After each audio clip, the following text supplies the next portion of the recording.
अगर आपकी prayer request आपके बच्चे हैं, आप उनको नहीं चाहते जिस तरह आपने संघर्ष किया वो संघर्ष करें, आप जब प्रार्थना करने के लिए बैठेंगे, आप एक बाइबल की वर्स को लेंगे, आप पहले थैंक्स गिविंग करेंगे, आप प्रार्थना करेंगे, परमेश्वर मैं तेरा थैंक्स करती हूं कि तूने मुझे चुना, मैं तेरा थैंक्स करती हूं कि मैं तेरे घर में हूं, मैं तेरा थैंक्स करती हूं मैं तेरी हुजूरी में हूं, मैं काबिल नहीं थी तेरी हुजूरी में आती, लेकिन तूने मुझे अपने अनुग्रह से बुलाया, और अगर तूने मुझे अपने पास बुलाया तो मेरी प्रार्थना को सुनने के लिए बुलाया।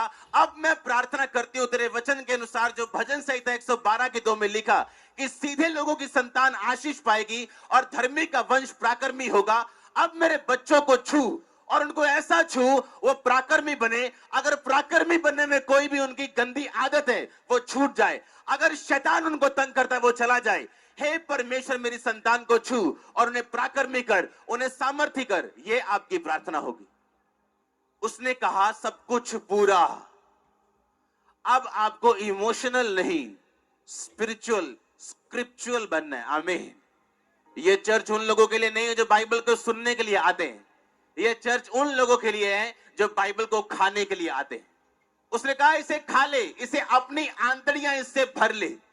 इसे सुनना नहीं है सिर्फ, बाइबल को क्या करना है? कहता खाना है। वचन कहता बाइबल क्या करनी है? कहता खानी, अपनी आंतड़ियां भर ले। कि जब तू प्रार्थना करने के लिए बैठे तो इधर उधर की बातें ना करे, इमोशनल बातें ना करे, वरन तेरे मुंह से वचन निकले, और वचन से निकली हुई प्रार्थना परमेश्वर वापस नहीं मोड़ता। प्रॉब्लम आज ये है कि चर्च में एक बैठी हुई अच्छी सिस्टर बैप्टिज्म लिया हुआ, और उसे ये नहीं मालूम कि मेरे बच्चों की प्रार्थना मैं कैसे करूं। प्रार्थना करने का तरीका है कि सबसे पहले वर्शिप से शुरू करो कि पिता मैं तेरा थैंक्स करता हूं, तूने मुझे चुन लिया, मुझे अपने पास बुला लिया। कोई मायने नहीं करता मेरी कंडीशन अब कैसी है, पर मैं तुझे जीवित परमेश्वर को जान चुका हूं। मैं जान चुका हूं तू जीवित है, मैं जान चुका हूं एक दिन मैं गवाही के साथ वापस आऊंगा, और मैं स्वर्ग का अधिकारी हूं। मैं जान चुका हूं मैंने साल्वेशन पाली। फिर आप प्रार्थना शुरू करोगे कि पिता तेरे वचन में ये लिखा, मैं तुझे दीर्घ आयु से तृप्त करूंगा।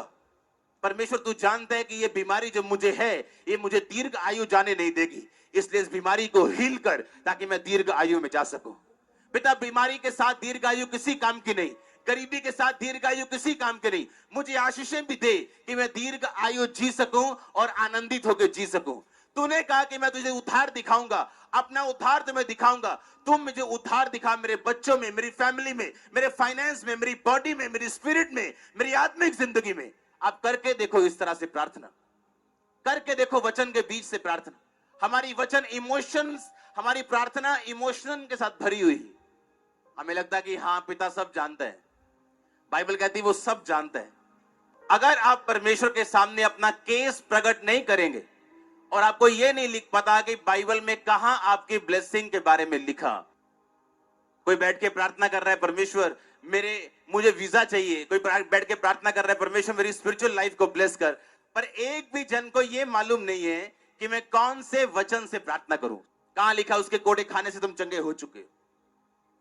कहां लिखा कि अब वो तुम्हारे अपराधों के कारण घायल किया गया? अगर हमें ये नहीं पता लिखा कहां गया, हम पढ़ेंगे कैसे? अगर पढ़े नहीं तो वचन में, प्रार्थना में हम वचन सम्मिलित कैसे करेंगे और परमेश्वर के सामने अपना केस कैसे प्रकट करेंगे? परमेश्वर कहता अपना मुकदमा लड़, अपना प्रमाण मुझे दे। आप जानते हो आज कुछ लोग अगर सक्सेसफुल हो जाते अपने पास्ट में, यहां ना बैठे होते। अगर उनका बिजनेस चल गया होता वो यहां ना बैठे होते। अगर उनके बच्चे सही होते वो यहां ना बैठे होते। आपको यह बात समझनी है कि परमेश्वर आपकी मुश्किलों को इस्तेमाल करता है आपको अपने घर में लेके आने के लिए और अपना आप प्रकट करने के लिए। अगर मैं अपनी दर्दों को लेकर रोता, बीमारियों को लेकर रोता, तो अब यहां ना होता। अपनी दर्द को यूज करो, प्रार्थना में उसको बदल दो। हालेलुया। अपने चैलेंज के लिए परमेश्वर के सामने प्रार्थना में बैठो और वचन के बीच से प्रार्थना करो। आप एक नए मनुष्य बन के उभरने वाले, मैं देख रहा हूं अपनी आत्मा में। परमेश्वर जानबूझ के अलाउ करता है केवल फेलियर्स को, आपकी लाइफ में मुश्किलों को अपने डिवाइन पर्पस में, अपने ईश्वरीय पर्पस में, अपने ईश्वरीय बुलाहट में आपको दाखिल करवाने के लिए, आपकी एंट्री करवाने के लिए। वो मुश्किल जो आपकी लाइफ में है वो एक एंट्री कार्ड है आपका उस प्रोग्राम में जो जीसस क्राइस्ट के द्वारा डायरेक्ट किया गया। और आप उस प्रोग्राम के हीरो हो।